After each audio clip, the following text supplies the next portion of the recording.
Fala Inconformado! Seja muito bem-vindo a mais um vídeo aqui no nosso canal. E eu quero trazer hoje para você uma reflexão profunda para que você se transforme na sua melhor versão. Na leitura aqui de manhã, uma coisa me pegou fortíssima. Primeiro, se você quer se desenvolver profissionalmente, economicamente, financeiramente, você tem que se desenvolver espiritualmente e emocionalmente. Ponto. Existem pessoas que passam a vida vivendo no automático do racional e não entendem que nós somos seres emocionais. Eu e você somos seres emocionais. É muito simples. É só pedir para uma pessoa te xingar. Vai no meio da rua e pede para ela te xingar para ver como é que tu vai se sentir. Com certeza você vai se estressar com essa situação. Muitas vezes pode acionar gatilhos em você. Se você não entende as suas emoções, você não entende como crescer e prosperar. Se você não entende, se entende espiritualmente, você também não entende como crescer e prosperar. Guarda essa para você que é um ser extremamente racional, tá? Ou então você conhece alguém que é muito racional e que precisa saber disso. Eu comecei essa jornada exatamente por isso. Eu buscava constantemente técnicas e estratégias, ok? Mas eu via que o meu emocional se abalava muito rápido quando algo não acontecia. Já aconteceu com você? Você tem uma expectativa, a realidade é diferente e gera uma extrema frustração, decepção. Você começa a se questionar demais. E aí eu vi que isso me atrapalhava em várias outras áreas, inclusive na performance mesmo empresarial, na performance mesmo de trabalho, de negócios, na performance financeira. Quando eu comecei a buscar entender mais sobre as minhas emoções e sobre quem eu era, as coisas começaram a mudar. E aí, quando você tem essa base firmada, você está preparado para crescer em todas as outras áreas. O que mais mudou para mim na minha jornada, trazendo aqui para você, foi que eu passei muito tempo buscando em livros de desenvolvimento pessoal algumas respostas. E uma das reflexões que eu vou trazer hoje é também num livro de desenvolvimento pessoal, mas a pergunta que ele traz, que é a história de um jovem que ele olha para si e olha muito para os seus defeitos. Então ele tem a sua infância e a sua juventude sempre olhando para os seus defeitos, as suas dificuldades. E quando ele vê outras pessoas que têm resultado, que têm sucesso, ele se desespera a ponto de invejar, se comparar, se diminuir, a ponto de ele entrar numa crise de, às vezes, identidade e gerar inferioridade sobre si mesmo, uma percepção de inferioridade. Já passou por isso? Comenta, bota aqui nos comentários. Quando ele percebe isso, né, e ele sempre entra nesse gatilho de ele ver alguém com sucesso, ele vê alguma coisa dando certo, algo que não dá certo para ele entra nesse ciclo.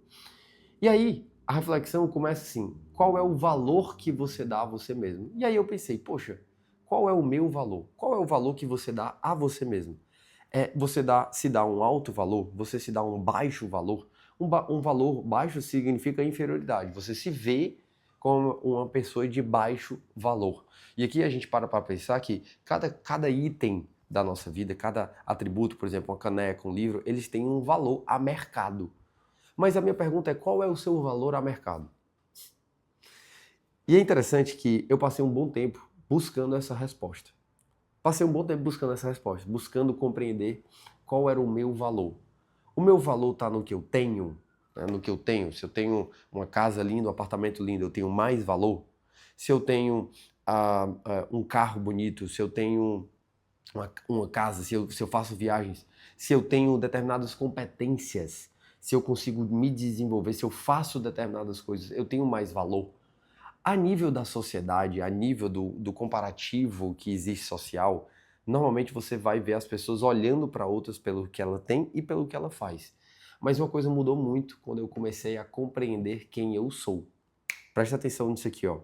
Gênesis 1, 26. Façamos um homem à nossa imagem, conforme a nossa semelhança, e que eles tenham domínio sobre os peixes do mar e sobre as aves do céu.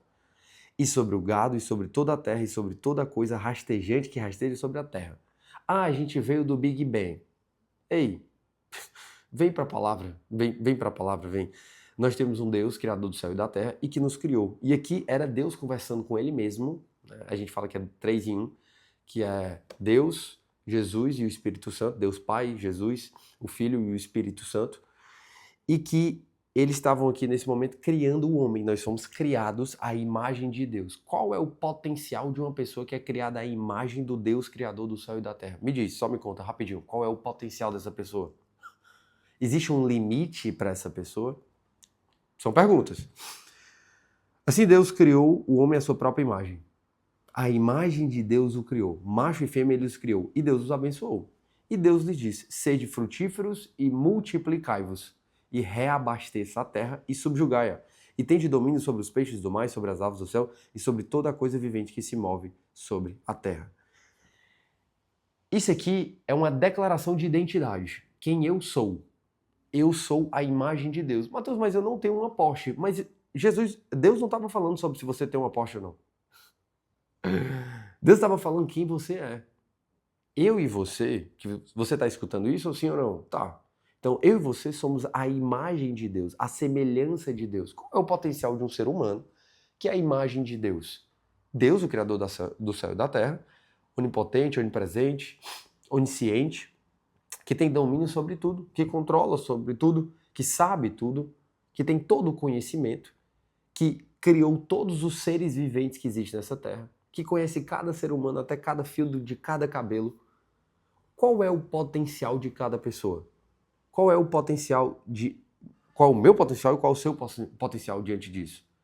Onde que eu estou vindo aqui chegar? Isso aqui é uma declaração de identidade que Deus deixou sobre a minha vida e sobre a sua vida.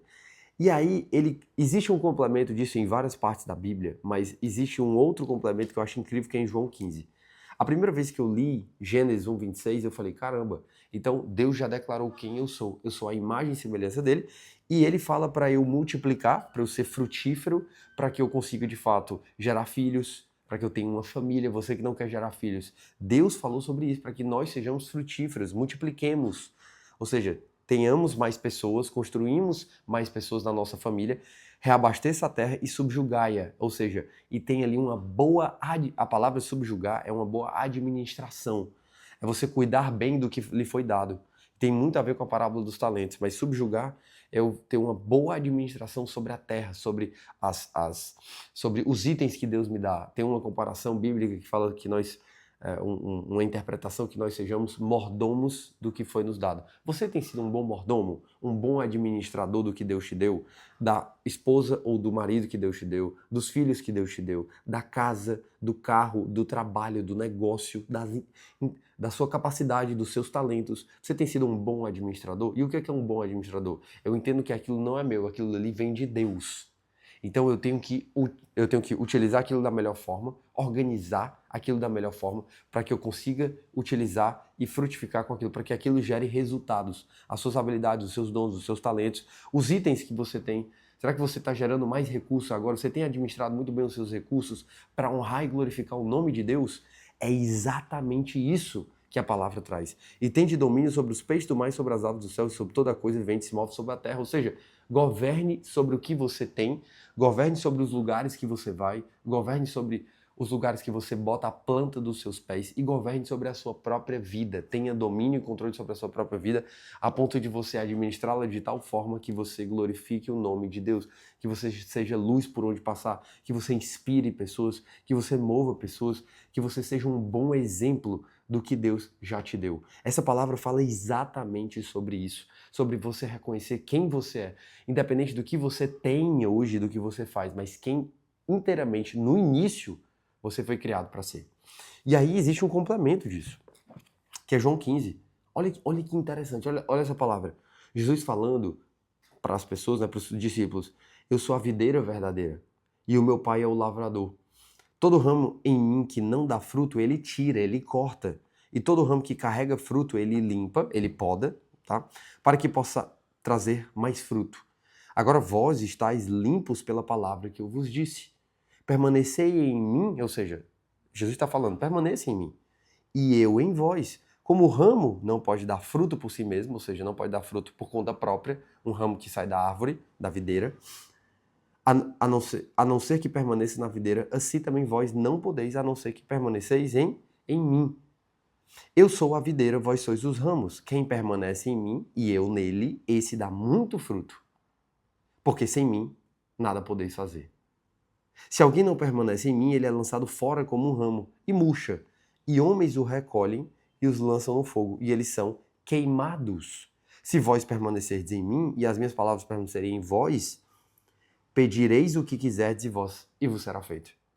Nisto é glorificado o meu Pai, que deis muito fruto, e assim serei meus discípulos. Como o Pai me amou, assim também eu vos amei. Permanecei no meu amor. Se vós guardardes os meus mandamentos, permanecereis no meu amor.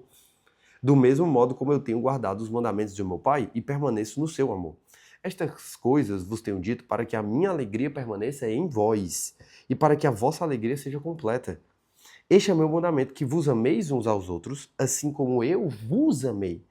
Ninguém tem maior amor do que este de algum homem entregar a sua vida pelos seus amigos. Vós sois meus amigos, se fizerdes o que eu vos mando. Já não vos chamo servos, porque o servo não sabe o que faz o seu senhor, mas eu tenho-vos chamado amigos. Porque todas as coisas que ouvi de meu Pai vos tenho feito conhecer. Não foste vós que me escolhestes, mas eu escolhi a vós e vos designei para que vá e deis fruto. E para que o vosso fruto permaneça, para que tudo quanto pedis ao Pai em meu nome ele vos dê, estas coisas vos mando, que vos ameis uns aos outros. Meu Deus, João 15, Evangelho de João, do versículo 1 até o versículo 17. Olha toda essa escrita, toda essa fala de Jesus.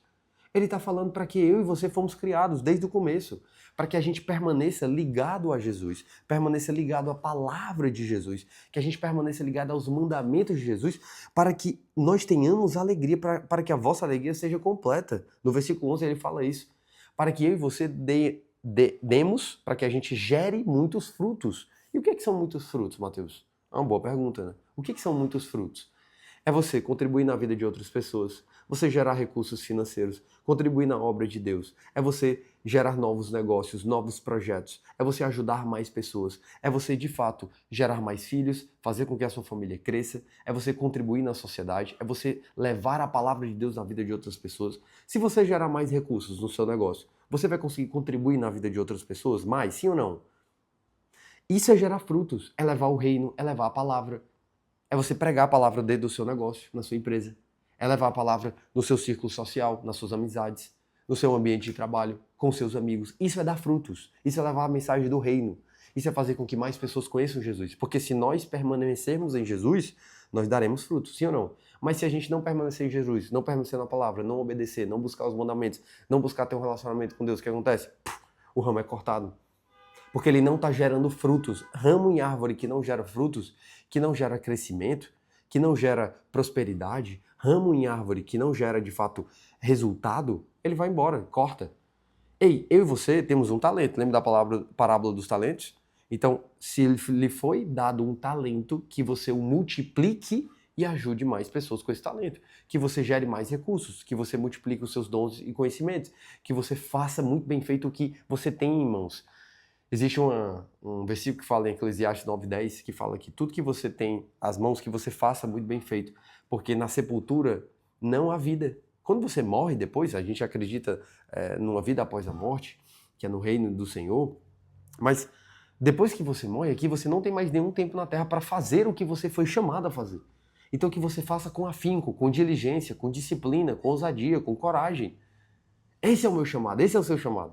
Olha que coisa maravilhosa. Então, permanecer em mim, eu em vós, como ramo não pode dar fruto por si mesmo. Então, agora que eu desenvolvi algumas competências e habilidades, agora que eu sou bom nisso e naquilo, eu não preciso mais de nada, nem de ninguém, nem da palavra de Deus. Esse é o melhor caminho para você começar a decrescer na sua vida, para você começar a cair num poço de escuridão, para você começar a perder performance, para você começar a perder o seu crescimento, para você perder a sua prosperidade, para você perder o caminho que Jesus chamou. É muito interessante essa palavra e me chama muita atenção, porque qual é o meu e o seu valor? O meu e o seu valor não são definidos pelo que o mundo acha, pelo que as pessoas falam e pelo que as pessoas pensam de você. O meu valor e o seu valor não são definidos pelo que o noticiário traz, pelo que as pessoas falam sobre a sua vida, pelo que as pessoas pensam sobre você. O valor e o seu valor não são definidos por todo e qualquer pensamento que te atrapalha e que te afasta de Deus. O meu e o seu valor são definidos pelo Senhor. Eu e você somos fortes e corajosos, ousados, comprometidos, determinados, disciplinados e diligentes. eu e você temos um talento dado por Deus, eu e você viemos para frutificar, para multiplicar esse talento, para fazer com que ele de fato gere crescimento, ajude mais pessoas. Eu e você viemos para poder amar pessoas, ajudar ao próximo, eu e você viemos para poder pregar a palavra do reino de Deus, eu e você viemos para levar o evangelho na vida de outras pessoas, para levar o evangelho para a casa de outras pessoas, para fazer com que os nossos negócios cresçam e ajudem mais pessoas, para trabalhar com honra, com indignidade, para poder contribuir com a vida de outras famílias. Eu e você viemos para prosperar, eu e você viemos para contribuir, para que a nossa alegria seja completa em Jesus. Porque vós sois meus amigos se fizerdes o que eu vos mando. Eu e você somos amigos de Jesus, andamos com Jesus. Se eu e você buscamos a palavra, se eu e você buscamos os mandamentos e obedecemos aos mandamentos. Nós não obedecemos e nós não nos vinculamos ao que o mundo fala, ao que as pessoas pensam de mim e de você, mas sim ao que Jesus e o que Deus já declarou sobre a nossa vida. Ser forte e corajoso. Deus fala para Josué, assim como fala para mim e para você. Eu olho para os montes, de onde virá o meu socorro vem do Senhor que fez o céu e a terra.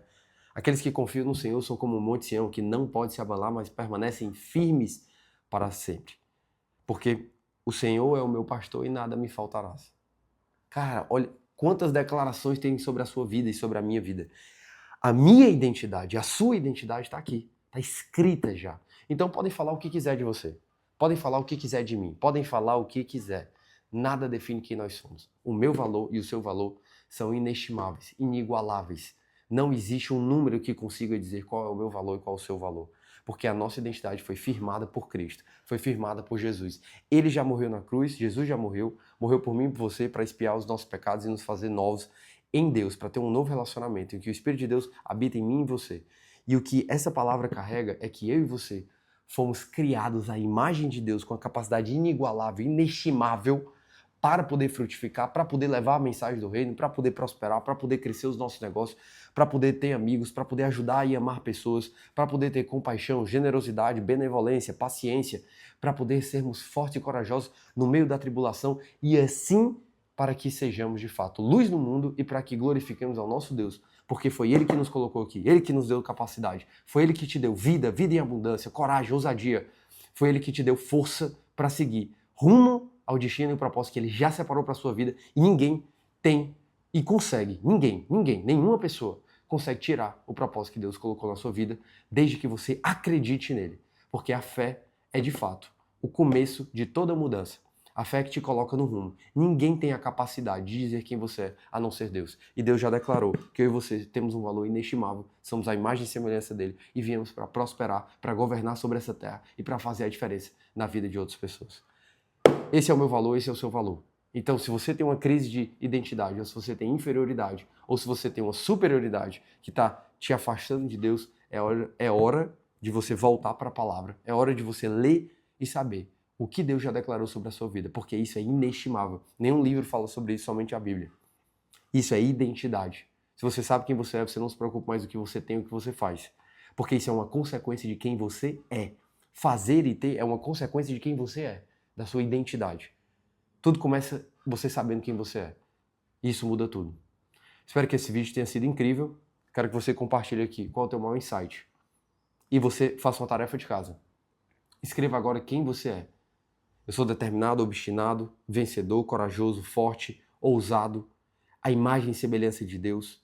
Eu fui feito para prosperar, para governar sobre essa terra. Eu fui feito para amar minha esposa, o meu cônjuge. Eu fui feito para amar os meus filhos, para ajudá-los, para ajudar outras pessoas, para contribuir, para incentivar pessoas. Eu fui feito com habilidades e competências individuais. Anota essa, individuais. E eu tenho hoje um caminho para que eu possa, de fato, contribuir mais com a vida de outras pessoas. Eu quero que você se lembre disso. Você foi feito com uma saúde completa. Deus te formou de maneira completa para que você governe e dê muito fruto e que você obedeça aos mandamentos de Jesus e que você, com tudo isso, glorifique o nome de Deus. Mas eu escolhi a vós e vos designei para que vades e deis frutos. Resultado, vai dar resultado nessa vida. E para que o vosso fruto permaneça. Pare de ficar em casa, vai dar resultado, vai contribuir na vida das pessoas, vai crescer teu negócio, vai fazer com que as pessoas consigam, de fato, conhecer a Jesus, vai multiplicar talentos, É isso que você foi feito. Para que tudo quanto pedis ao Pai em meu nome, Ele vos dê. Essa coisa vos mando, que vos ameis uns aos outros. Para de se comparar, para de invejar a vida dos outros. Vai cuidar da sua vida, vai seguir o teu caminho, vai fazer a diferença e vai, de fato, prosperar e cumprir a vontade de Deus. Tamo junto, te vejo no próximo vídeo inconformado.